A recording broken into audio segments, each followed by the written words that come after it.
పాక్ పెంచి పోషిస్తున్న ముష్కరులను మట్టుబెట్టడానికి తిరుగులేని అస్త్రాలు ప్రయోగించింది భారత సైన్యం. స్కాల్ప్, హ్యామర్ క్షిపణులతో విరుచుకుపడింది. ఉగ్ర శిబిరాలపై చాలా ఖచ్చితత్వంతో దాడులు చేసింది.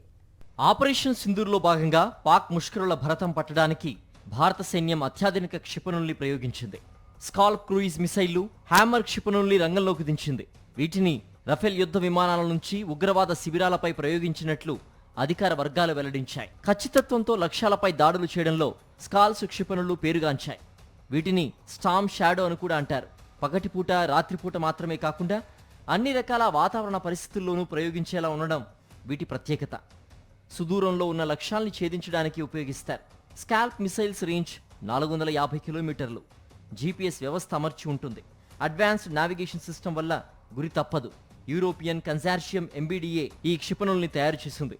దృఢమైన బంకర్లు, ఆయుధాగారాలను ధ్వంసం చేయడానికి ఇవి చక్కగా తోడ్పడతాయి. గత ఏడాది ఉక్రెయిన్ సైన్యం ఇలాంటి క్షిపణుల్ని తొలిసారిగా రష్యాపై ప్రయోగించింది. స్కాల్ప్ మిసైల్ 450 కిలోల వార్ హెడ్లను మోసుకెళ్లగలదు.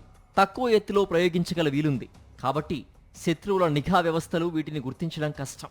ఇక హ్యామర్ గ్లైడ్ బాంబు, దీన్నే highly agile modular munition extended range అని అంటారు. ఇది అన్ని రకాల వాతావరణ పరిస్థితుల్లో ఫైటర్ జెట్ నుంచి భూ ఉపరితలంపైకి ప్రయోగించగల క్షిపణి. దీని పరిధి 70 కిలోమీటర్లు. 1000 కిలోల దాకా బరువైన బాంబుల్ని ఇందులో అమర్చవచ్చు. ఫ్రెంచ్ కంపెనీ సాప్రాన్ ఈ క్షిపణిని అభివృద్ధి చేసింది. దీన్ని జామ్ చేయడం, గుర్తించడం కష్టమే. మధ్యలో నిరోధించడం దాదాపు అసాధ్యమే. బలమైన నిర్మాణాల్ని సైతం సులువుగా కూల్చివేయగలదు. ఆపరేషన్ సింధూర్లో జైషే మొహమ్మద్, లష్కర్ ఇ తోయిబాల ప్రధాన శిబిరాలు పూర్తిగా ధ్వంసమయ్యాయంటే అందుకు కారణం హ్యామర్ క్షిపణులు అని చెప్పొచ్చు. భారత సైన్యం చాలా ఖచ్చితత్వంతో దాడులు జరపడం అద్భుతమని చెబుతున్నారు నిపుణులు. పాక్ సైనిక స్థావరాలు, కీలక మౌలిక వ్యవస్థల వంటి వాటి జోలికే వెళ్లకుండా సంయమనం పాటించడం నిస్సందేహంగా అద్భుతమైన దౌత్య ఎత్తుగడని అంటున్నారు.